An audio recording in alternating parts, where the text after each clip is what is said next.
diseases, save lives, and strengthen child health and herd immunity across Nigeria. Together, let us leave no child behind. For further inquiries, call the following toll-free line 7722 or visit www.nphcda.gov.ng. Announcer Dr. Moniya, Executive Director, National Primary Healthcare Development Agency.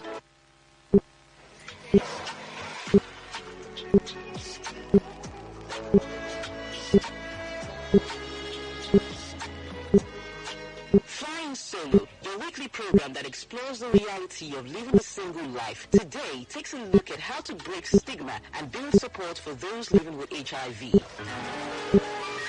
You need to educate people.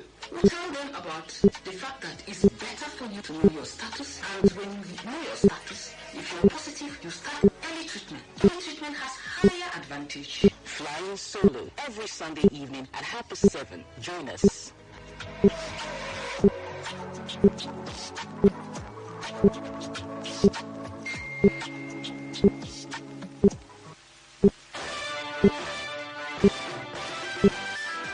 Now that we do due diligence, because our goal, our mission is to safeguard the health of our country, and we will never compromise on that. It's a mandate. If NAFDAC does not approve, the public should not use. Incisive. NAFDAC and your health every Monday at 4:30 in the evening. NAFDAC and your health. It's all about your health. Join us every Monday, 4:30 p.m. on the network service of Radio Nigeria. Don't miss it. Radio Nigeria, uplifting the people and uniting the nation.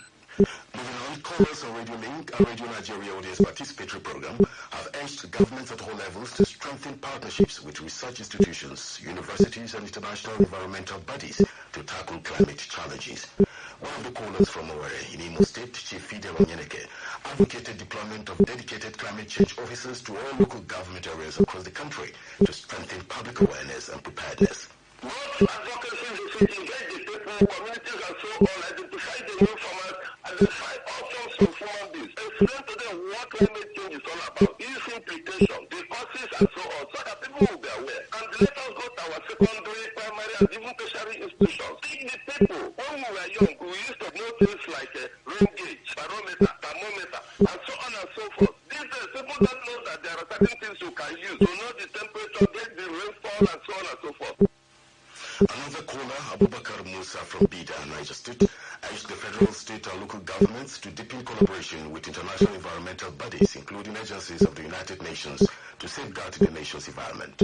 There is need in increasing deliberation towards the understanding of the sustainability of economic development and sustainability of our environment. To this effect, I am calling on Nigerian federal government, national government, local government and state government, especially local government where our environment are domiciled, to ensure that they carry out deliberation and also collaboration with the world environmental bodies like United Nations Agency for Environmental Development to ensure that we protect our environment. We'll be able to create a lot of wealth if we are able to save our environment. The Managing Director of Green Sahara Farms, Mr. Suleiman Dikwa, who responded to some of the issues raised, emphasized the need for a strong foundation in natural resource management, noting that previous approaches led by Ministries of Agriculture, Environment and Water Resources were no longer sufficient. Mr. Dikwa stressed that environmental solutions must be linked to practical economic benefits and must reach local communities, not just policymakers. The Bauchi State Ministry of Health and Social Welfare has conducted a one-day orientation on climate change for members of Technical Working Group of the Health State Adaptation Plan in the state.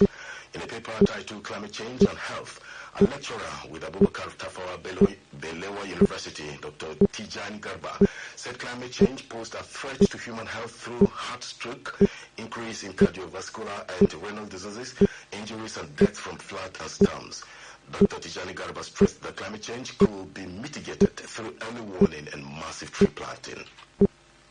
A cross-section of Nigerians want the federal government to champion the full inclusion of drugless energy therapy for the treatment of traumatic patients.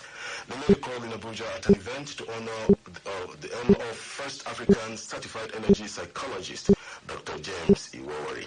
Some speakers with trauma cases, Mr. Augustine Mamedu and Ms. Enede, stressed that inclusion of energy treatment will reduce medical tourism and prevent untimely death associated with anxiety, loneliness, and phobias. Some medicines which have been acclaimed to be poisonous. So somebody now tells you that you can be healed without using medications. I think it's something that should be explored.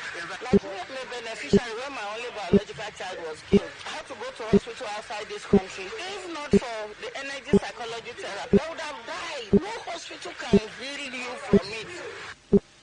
Dr. James Iwawari, who joined the League of Septuagenarians, advocated attitudinal change and all-inclusive policy by the government to address the mass migration of Nigerians for greener pasture, popularly called Japa syndrome.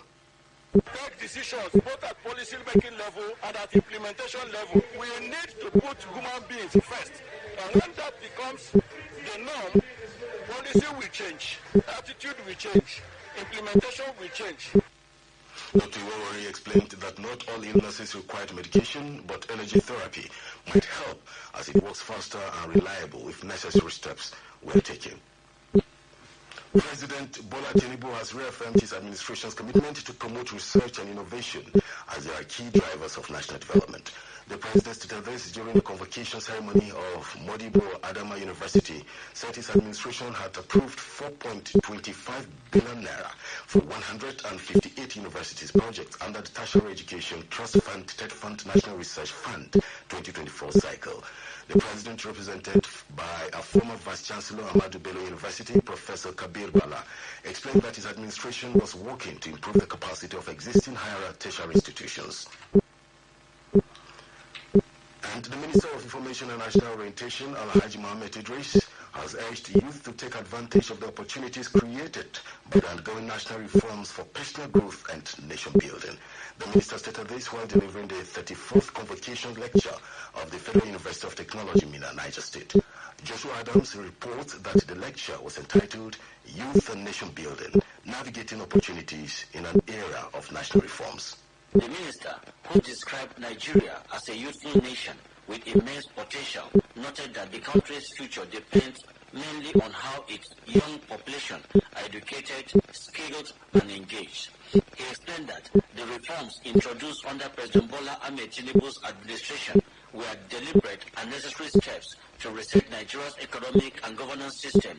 He also pointed out that the government-backed programs such as the National Education Loan Fund is currently supporting hundreds of thousands of students and ex-students to take advantage of the program. And since its launch in May of 2024, the president has just spent only 1 year in office. But today, 900,000 beneficiaries. This 900,000, they have access to 174 billion naira already disbursed so far. This is not just for the payment of tuition, it is also for the payment of upkeep. The minister encouraged graduates to see themselves as builders of the nation, urging them to engage actively with opportunities, develop their skills, embrace lifelong learning, and consider public service as a platform for national contribution. Opportunities alone do not transform lives unless they are sought, seized, and they are also harnessed. The opportunities are there. It is up to you to seize them, to seek after them, and to also harness them.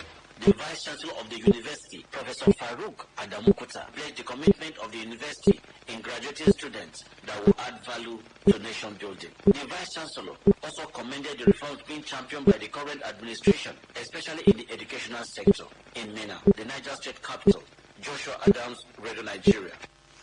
More than 2,000 farmers in Imo State are to benefit from the ongoing distribution of farm inputs by the federal government.